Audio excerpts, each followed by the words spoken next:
Ok, I will come back. On l'interviewera un peu plus tard, histoire d'avoir plus d'informations sur ce qu'il utilise, ce qu'il est en train de faire, ce qu'il recherche, comment fonctionne sa méthode.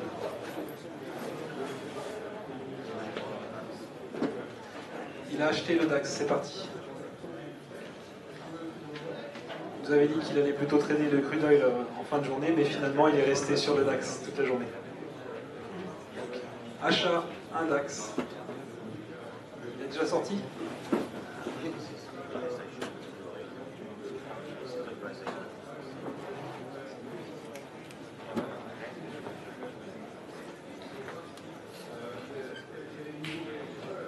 Donc, achat à 92, 22,5.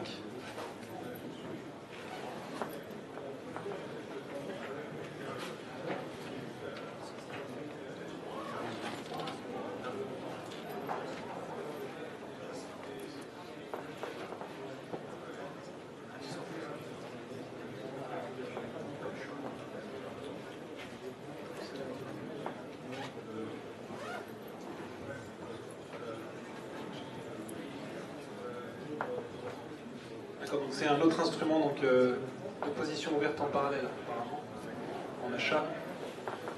C'est sûr que c'est en achat, il me semblait qu'il serait sold it. Short? Short? Voilà, donc c'est une vente.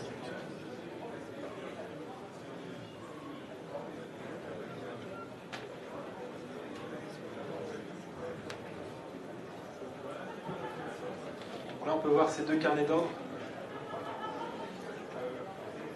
avec donc les deux positions, DAX et crude oil, c'est ça? Ok. On peut suivre un petit peu en parallèle. Donc, je n'ai pas récapitulé aussi les résultats de tout à l'heure. Je l'avais dit tout à l'heure, mais je vais rappeler pour ceux qui n'étaient pas là. Donc en demi-finale, on avait David et Maxime avec Cyril et Nabil. Donc, Nabil a déclaré forfait et donc n'a pas tradé. Et puis Cyril a été donc disqualifié pour position restée ouverte. Donc, il avait une perte latente qui a été entre moins 300 et moins 800. Et même pas une minute après le décompte, donc, il est disqualifié parce qu'il est resté en position ouverte. Et une minute après le décompte, il est remonté en positif, il a fait plus 1000. Parce qu'il était avec, je crois qu'il était avec 20 lots, c'est ça? C'était 20 lots sur le Russell, voilà, 20 lots Russell. Et donc ça s'est retourné très rapidement parce qu'il avait une grosse position. Et à une minute près, il remportait, il était qualifié pour la finale. Donc c'est quand même dommage, mais bon, ce sont les règles du jeu.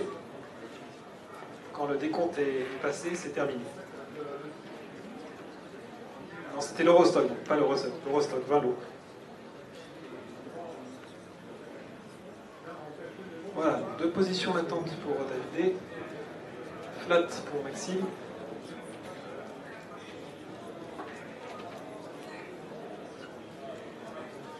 Concentré.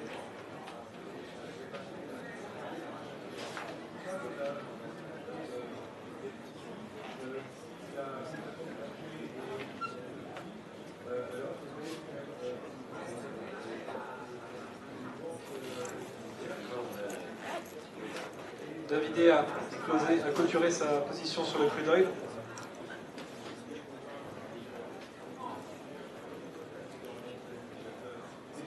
Apparemment, j'ai l'impression qu'il y a une perte latente de moins 400 € sur le DAX, sur sa position du DAX.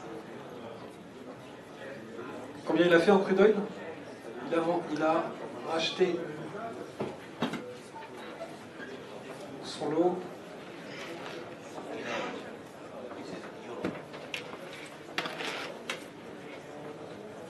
Ok, plus 35,36 € de profit pour sa position crude oil. Et en parallèle, j'ai l'impression qu'il est mal parti sur sa position là. Je crois que c'est le PNL latent, ça, si je ne me trompe pas.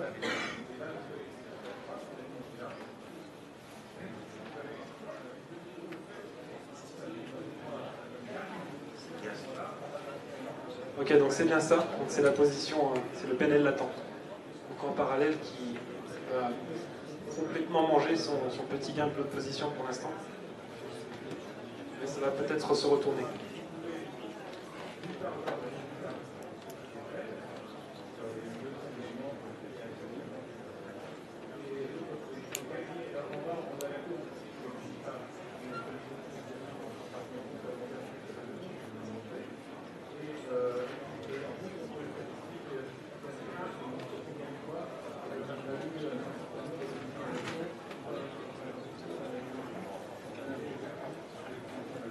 Une ouverture de position pour Maxime. 4 stocks. Dans quelle direction?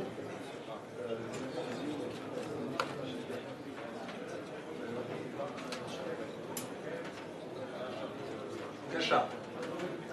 Long 4 stocks. À 3143. Sortie de 44. Sortie 2 seulement? 2. À 31,44. Plus 1 pour de l'eau. Donc 2 toujours en position.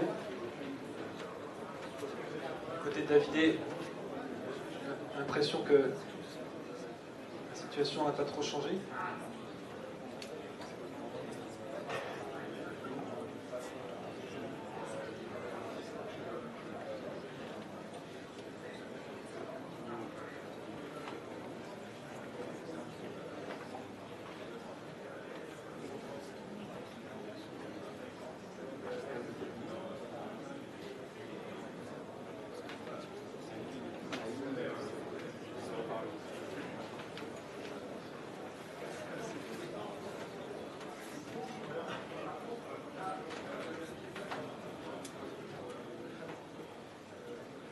Il est à plus 10 là, avec les deux qu'il a. 2 plus 1, ça fait 10 euros. Enfin, je veux dire, 2 positions. Plus 1. La joie 10 là. Voilà. Merci. Donc si on regarde les carnets d'ordre, donc le Stocks.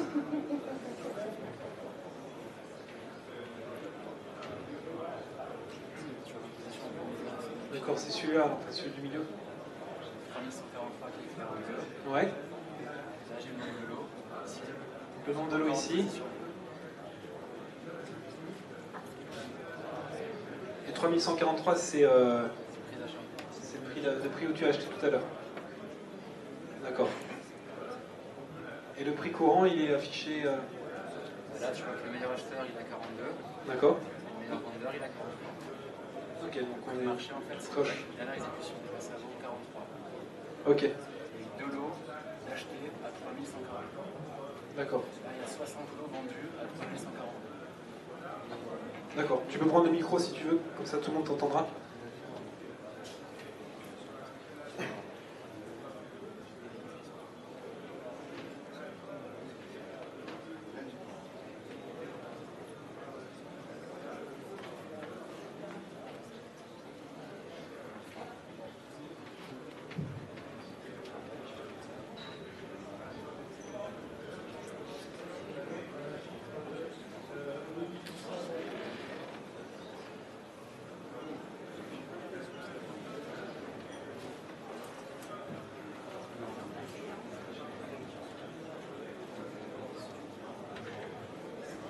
Donc là, vous voyez, au niveau du carnet d'ordre, il ne se passe pas grand-chose. J'ai payé 4 lots à 3143. J'ai revendu la moitié de la position à 44. C'est très très peu volatile. Là, on voit que j'aurais dû solder toute la position. Compte tenu de l'heure, il est 18h49. C'est pas une heure très confortable pour scalper sur les marchés. Donc là, voilà, le principe, ça aurait été de rentrer, de sortir immédiatement, prendre son profit et attendre un nouveau trade. Donc là, j'ai vendu que la moitié de la position. Il me reste de l'eau. On va voir comment on peut travailler le trade, si on clôture la position ou si on essaie de trouver un autre point acheteur.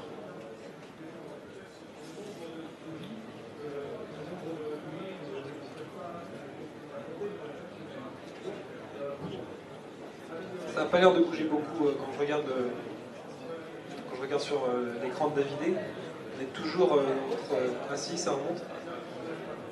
On était vers les moins 400 pendant un long moment. It seems like it's not moving a lot. Là, on a vu une légère dynamique haussière entre 40 et 43.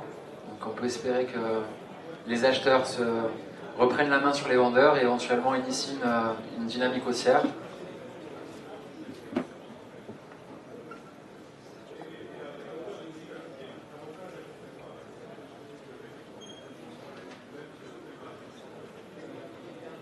Et là vous voyez à 45, je suis positionné dans la queue en fait. Ici on voit mon ordre pour sortir un contrat qui vient d'être exécuté. Donc j'ai revendu un contrat à 3145. Et là on peut voir ici en haut qu'il me reste un contrat à l'achat sur l'Eurostoxx 50.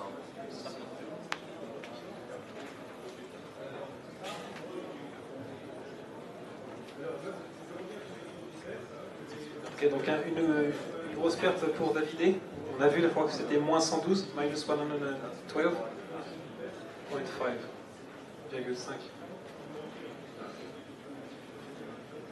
C'est dommage, ça commence pas très... Là j'essaie de sortir le deuxième contrat. On voit qu'il y a 190, voilà c'est fait, j'ai été exécuté. Donc comme je disais tout à l'heure, il faut sortir assez rapidement parce que là il n'y a pas de volatilité. On voit que l'Eurostoxx 50, qui est l'indice principal européen, l'indice le plus liquide, celui où il y a le plus d'intervenants de spéculation en niveau indice action en Europe, on voit que voilà, il fait des écarts de 2, 3, 4 points depuis une demi-heure. Donc il n'y a pas grand chose à faire sur le marché, il faut avoir le bon point d'entrée et prendre son gain le plus vite possible. Ok, donc on a un total de moins 77,14 € pour Davidé. Une mauvaise position qui lui a fait retomber. On a pu le voir tout à l'heure, depuis tout à l'heure que c'était mal parti sur cette position. Donc, pour Maxime, on est à plus 60 €. Maxime en tête pour le moment. Et Davidé second.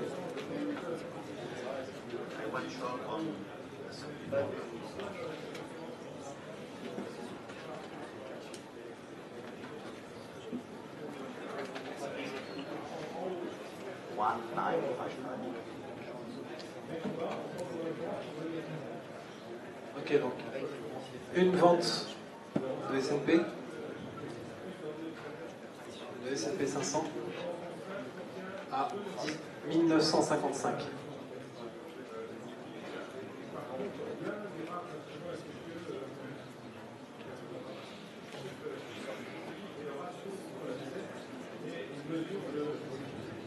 C'est le mini S&P.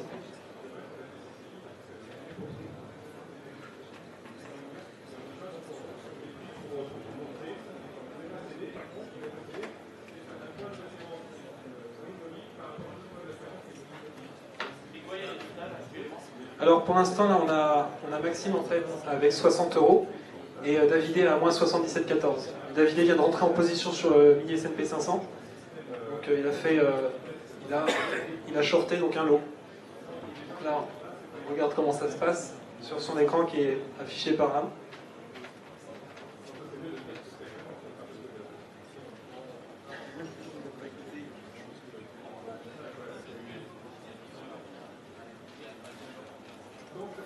Voilà, c'est assez calme, comme on l'avait prédit.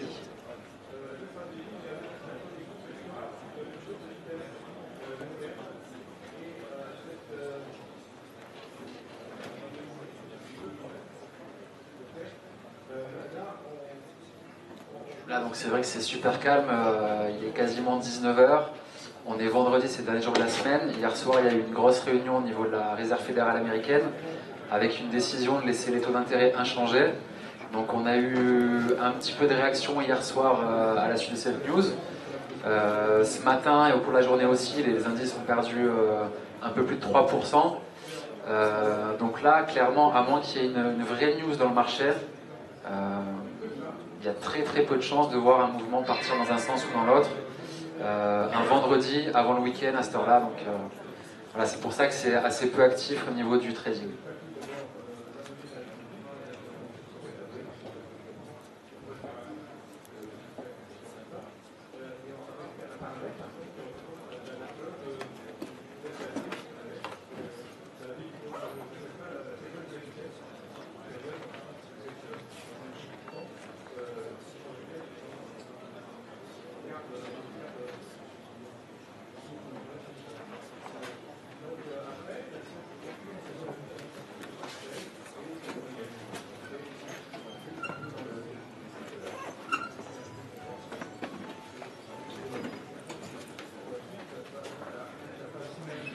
voir un peu ces graphes pour changer le carnet d'ordre.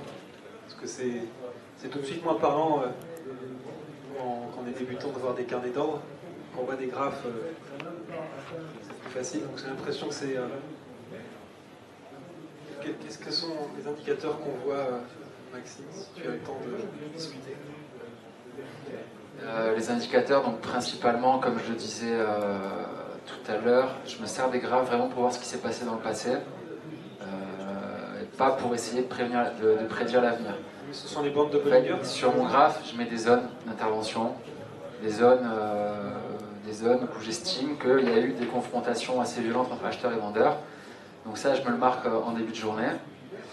Parce que c'est des zones dans lesquelles je serai beaucoup plus agressif. Je vais venir attaquer le marché si le marché décale vers ces niveaux-là. Après, au niveau des petites courbes qu'on voit ici, c'est juste pour avoir ça ne me donne pas grand-chose, c'est juste une indication en termes de volatilité. Pour voir un petit peu, mais c'est ce que je vois au carnet d'ordre, donc je le mets un petit peu pour faire joli. Mais au carnet, on se rend compte directement de la volatilité, si elle est plus ou moins importante. Et donc oui, comme tu disais, c'est les bandes de Bollinger. D'accord.